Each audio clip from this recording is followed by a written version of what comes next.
I, 25M, had been with my now ex, 23F, for a little over 3 months.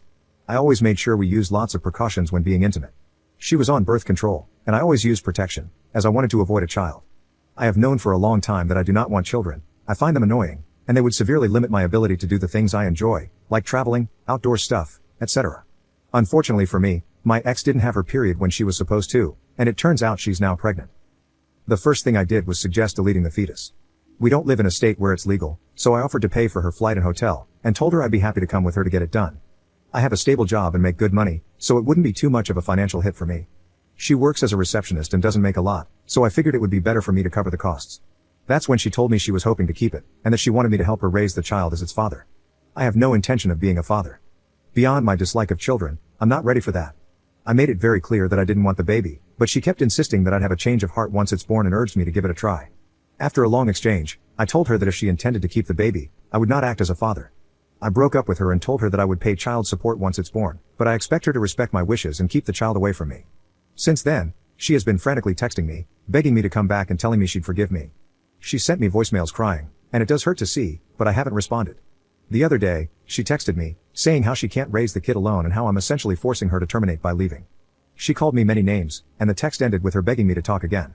I certainly feel awful. I really liked her, and we had a good relationship before this. However, I just don't want to be a father. I'm already bitter about the fact that I'll have to pay child support for 18 years, which will somewhat limit me financially. I also feel it isn't right for a parent who doesn't want their child to be involved.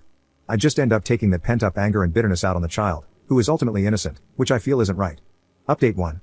I have hired one of the better family court lawyers in my state. She has someone representing her pro bono. It has been made clear to my ex and her representative that she is not to contact me personally, and all communication will go through my lawyer from now on. A paternity test is scheduled for next Wednesday. I don't know how long it will take to get results, but the test is happening. If the child is mine, we will go to court to determine child support payments and set up the process for me to sign away my rights. Also, to clarify, I have never wanted kids, and she also told me she wasn't looking to have kids. I just wanted to make that clear. I should have been more explicit about this, I guess. I was under the assumption that she didn't want kids, which is why I was blindsided by her change of heart once she was actually pregnant. I understand it happens, feelings change or whatever, but for me, it was a big shock. Update 2. Sorry for the lateness, but I got the test done, and the results are in. The baby is a girl and is indeed mine. When I saw my ex, I had a talk with her. We discussed birth control, and she told me she was on birth control and had no intention of having children. However, once she found out she was pregnant, she changed her mind, and I believe her. She was hopeful that I would come around to that perspective, so I made it very clear that I will not be part of the child's life and gave her 3 options. Option 1, terminate in any state of her choosing, and I'll pay for her to stay there for a week. Option 2, put the child up for adoption, and I'll pay for all the medical expenses associated with having a child.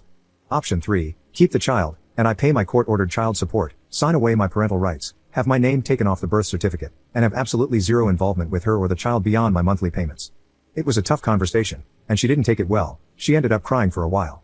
She kept telling me that I would be a loving and kind dad, asking me to try fatherhood and think about how well our relationship was going before this happened, and to imagine our future together with a daughter. I told her I'm still firmly against fatherhood, and she was devastated. She refuses to give up the baby, but is scared to be a single mother at 23, even though she wants the child. She told me that if I'm with her during the birth, see and hold the child, but still feel nothing for the baby after all that, then she will consider adoption. She also said if I change my mind about fatherhood, she will be waiting with open arms to enjoy parenthood together as a loving family and would hope I'd propose. I have made it very clear I don't want any involvement. I'm not sure what I should do since I would prefer for the baby to be put up for adoption rather than have to pay child support for 18 long years, but I also don't want to be around the baby at all or present during the birth. Update 3. I set up lunch with my ex yesterday, and we had a long and productive chat. It was the first time we had talked in over a month. All our communication had been through lawyers. I decided the best way to ensure the conversation was productive was to set ground rules and make sure we were operating from reality. Both of us haven't been realistic. I told her that I was giving up on termination or adoption. It was what I wanted, but I already know it isn't going to happen at this point.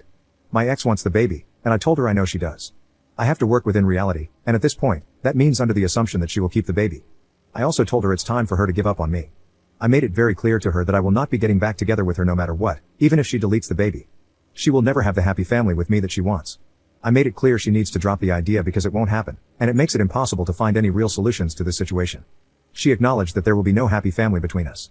I think reality has finally set in for both of us at this point. Nobody is going to get what they want, so it's time to compromise. The new goal that we have agreed upon is this: provide my ex and our daughter with the support they desperately need right now while also allowing me to have zero involvement in raising the child.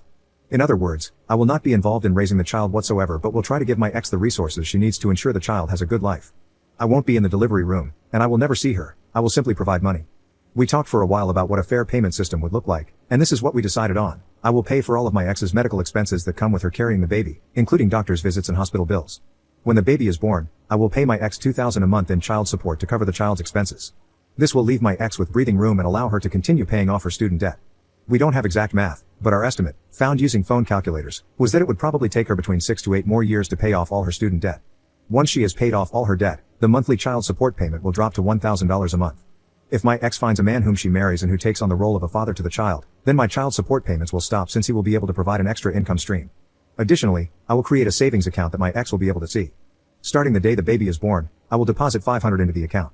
I will then deposit $500 into the account on the first day of the month, every month, until the girl turns 18. At that point, she will be given access to the account as a college fund. Based on the math we did, the account will have roughly $108K in it, not including interest. I don't know how much college will cost by then, but that should be a significant help for her to pay for college. If she decides not to go to college, I will empty the fund into my personal savings account, so she only gets the money if she attends college. The fund has another condition on it, but I'll get to that later. Beyond money, my ex and the child will need emotional support. This is where my lovely sister comes in. She and her wife love kids and have been looking into adoption for a few months now. Knowing my sister was already interested in raising a child with her wife, I reached out and asked her if she would be interested in helping my ex. She was very excited about the prospect if my ex would have her. I asked my ex what she thought, and she said yes. My sister and her wife will act as a support system for my ex. When they have time, they will help my ex with things like babysitting, giving her any advice she needs, or just being there for her to talk to. They'll also be an extra family for the child, helping make things like birthdays and holidays special. This is where the second condition for the college fund comes in. As I'm sure you've noticed, my sister has a wife. I've gotten many questions asking why I don't want my parents involved with the child. Let me answer them. My sister came out at 14, and from then on, she was the scum of the earth in our house. My parents are extremely religious. As soon as she came out, they hated her. No more birthdays, no more Christmas, no more family dinners. They gave her the absolute bare minimum necessities to survive and then left her alone otherwise. Obviously, it was extremely toxic, what they did was awful, and my sister has rightly gone no contact with them. My second condition for the college fund is that my ex cannot tell them about the child or let them meet her. What they want most in the world is grandchildren, and I will not give them that joy. My ex has my sister's help and support, so she doesn't need my parents. I made it clear that if I ever find out about her visiting them with the child, there will be no college fund. Finally, I want to talk about me writing a letter. Based on advice from someone whose father came back and then left, they told me not to come back but to write a letter to my daughter as closure. I don't want to come back, so I thought it was a great idea. The letter will explain why I'm not around in this entire situation. I'm going to be truthful but try to also be gentle in the letter. The goal is to make it clear that I didn't leave because of a particular hatred towards her but just because I never wanted to be a father in the first place. I'll also include something about how hard her mother tried to make me reconsider and how much her mother loves her. I'll end it by wishing her good luck in life.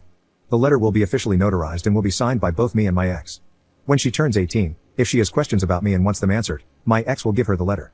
If the letter still can't satisfy her and she wants further answers, I've given permission for her to talk to me in person. I feel I owe it to her to answer her questions in person if that's what she needs for closure. My ex also felt strongly about wanting my name on the birth certificate, so I've agreed to that. Update 4. Happy holidays to everyone. Hope you're having a nice winter. I got our terms written up into a contract, and ex has signed. Some minor changes have been made, which I will outline. Some things weren't legally enforceable, so those have remained part of a handshake agreement. The basic contract is that I have 0 visitation rights and will never be allowed visitation rights, but the ex also has to make active efforts to keep the child away from me. I will be paying for her medical care during the pregnancy process. We decided to adjust the payment system. I will be paying $1.5K a month in child support, and an additional $500 will be added in support for every $50K my salary increases by, capping out at $500K for a max support payment of $5K a month. The handshake part of the agreement is the college fund in exchange for not notifying my parents of their granddaughter's existence. The college fund will be monitored by my sister. I will deposit $500 a month until the kid turns 18, then the fund is made available to her if she is going to college or trade school. If she decides to forego higher education, she will instead receive a flat sum of $27K, roughly 1/4 of the total fund, and the remainder of the fund will go back to me. We scrapped the idea of a letter. If she wants to see me when she's 18, she'll have to come find me. I decided it's best to make it a slightly higher barrier to finding me. My sister will still be involved in helping the ex with her parenting of the child, and they have chosen to make the girl aware that my sister is her aunt. Sorry to disappoint everyone who still wanted me to step up and be a present father. That is never happening.